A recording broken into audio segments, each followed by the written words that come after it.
आप देख रहे हैं बुलेट रिपोर्टर। खबर जबलपुर से है। जबलपुर पहुंचे कथावाचक देवकी नंदन ठाकुर अपने उस बयान पर अडिग हैं जिसमें उन्होंने कहा था कि हर हिंदू व्यक्ति को 5 संतान पैदा करनी चाहिए। जबलपुर में उन्होंने कहा कि सभी लोग 5 संतान पैदा करो। फैमिली प्लानिंग को आड़े हाथों लेते हुए उन्होंने कहा कि फैमिली के लिए भी एक देश, एक संविधान होना चाहिए। उन्होंने कहा कि ये देश जब तक भारत में हिंदू हैं तब तक ही हम सुरक्षित हैं, तब तक ही भाईचारा है, जब तक कि हम बहुसंख्यक हैं। कथावाचक देवकी नंदन ठाकुर ने ये भी कहा कि राहुल गांधी, अखिलेश यादव, अरविंद केजरीवाल, ममता बनर्जी आदि सभी लोग ये सुन लें, जो भी सनातन हित की बात करेगा हम उनको वोट देंगे। आइए आपको सुनाते हैं प्रेस कॉन्फ्रेंस के दौरान देवकी नंदन ठाकुर कथावाचक ने सनातन परंपरा, सनातन धर्म को लेकर क्या कुछ कहा है।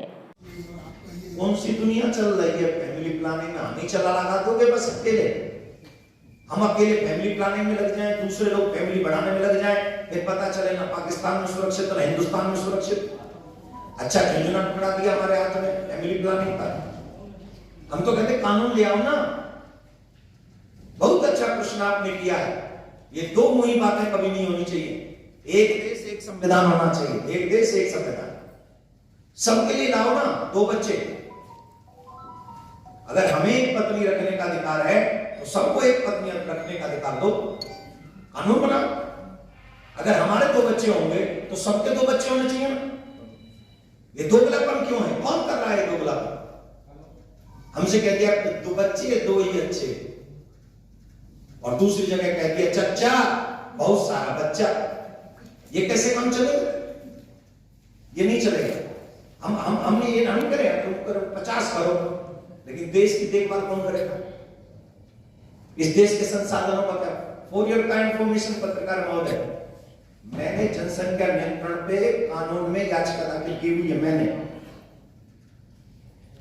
एक साधारण मनुष्य होने के नाते कि जनसंख्या नियंत्रण कानून होना चाहिए। अब हम 150 करोड़ हो गए, फिर कहते जॉब नहीं मिलती, फिर कहते खाने को नहीं मिलता, इलाज नहीं मिलता।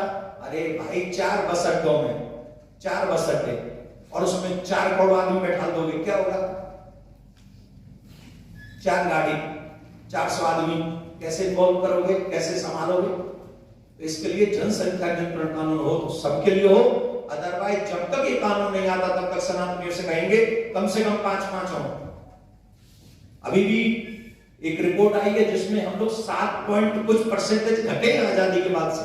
हम घटे, बाकी सब बढ़े।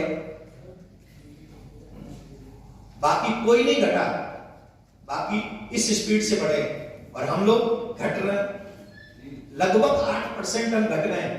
ये दुख की बात है कि सुख की बात है?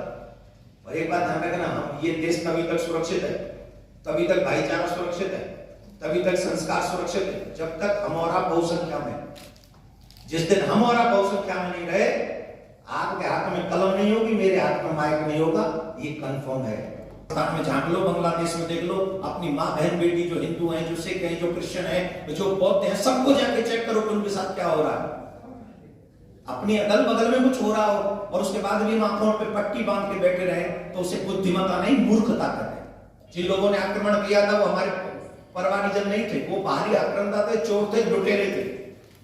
और आज के जो मुस्लिम हैं वो हमारे यहाँ हिंदू भाई थे, पहले कन्वर्ट हुए हैं। उनके पूर्वजों ने रामकृष्ण की पूजा की है।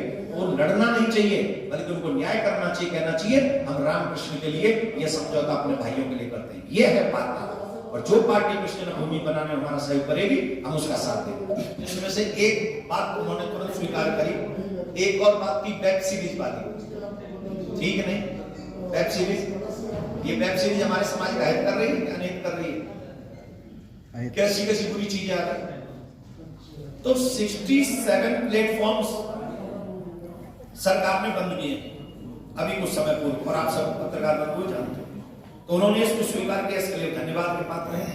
हमने ये भी कहा कि मंदिर जो सनातनी मंदिर है, आप देखेंगे कि कोई मंदिर, कोई पूजा स्थली सरकार किसी अन्य के अंडर में नहीं है, किसी के अंडर नहीं। सरकार के कोई पूजा स्थली, अपने धर्म की पूजा स्थली सरकार के अंडर नहीं है, लेकिन हिंदुओं के टेम्पल ही सरकार के अंडर है। तो हमने कहा कि उन सरकारी मंदिरों के पैसों से गुरुकुलम बनने चाहिए, हर एक जिले में 5-5 गुरुकुलम बने, जिससे हमारे बच्चों को संस्कार मिल सके, सभ्यता मिल सके, मॉडर्न गुरुकुलम बने ना। इसका मतलब है कि हम और जहां पर आराधना करेंगे, मतलब शक्ति और शक्तिमान दोनों की समान रूप से वहां पूजा होगी।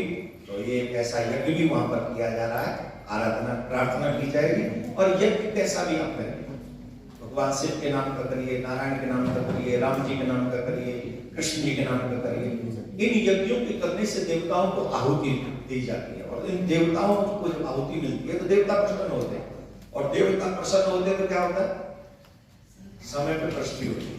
अब अभी देखेंगे मौसम थोड़ा ठीक ठाक सा हो गया है, गर्मी थोड़ी अदृश्य सी हो गई है, यज्ञ होंगे कल से, देवता भी से छाया करने लग गए।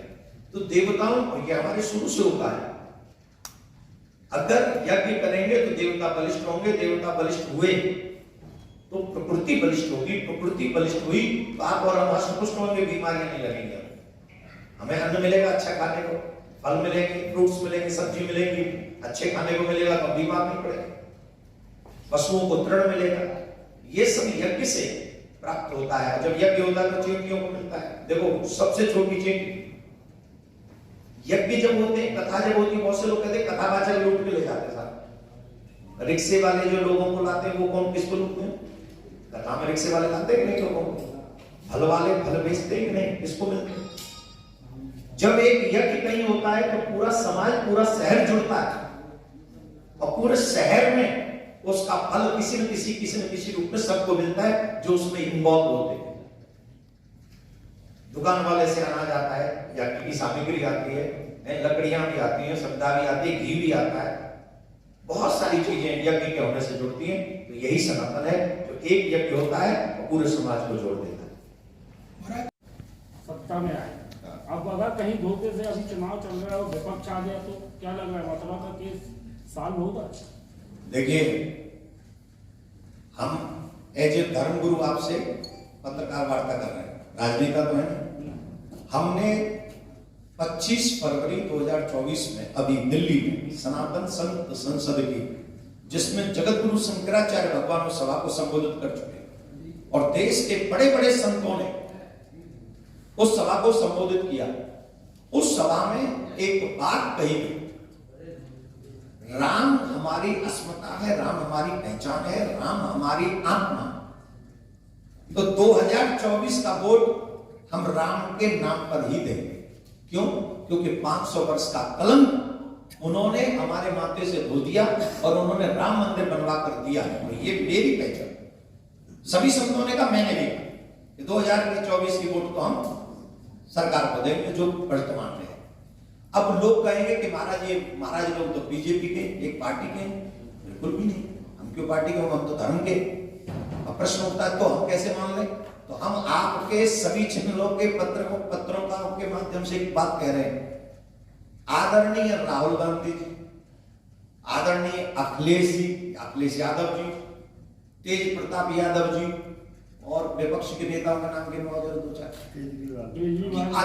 आदरणीय सम्माननीय श्री केजरीवाल जी, श्री ममता बनर्जी जी, बहन जी ममता बनर्जी जी, और अरे वो दुष्ट का नाम है क्या, और कौन, जितने भी विपक्ष के नेता हैं, बहन मायावती जी, जो भी विपक्ष के नेता हैं, हम उनसे कह रहे हैं कृष्ण जन्मभूमि हमारे बनवाने में हमारा सहयोग करें। 2029 की वोट हम आपके कैमरों के आगे उन्हीं को देंगे, आपके कैमरों के आगे। ये हमारी सनातन के प्रति वचनबद्धता है, किसी पार्टी के प्रति हमारी वचनबद्धता नहीं।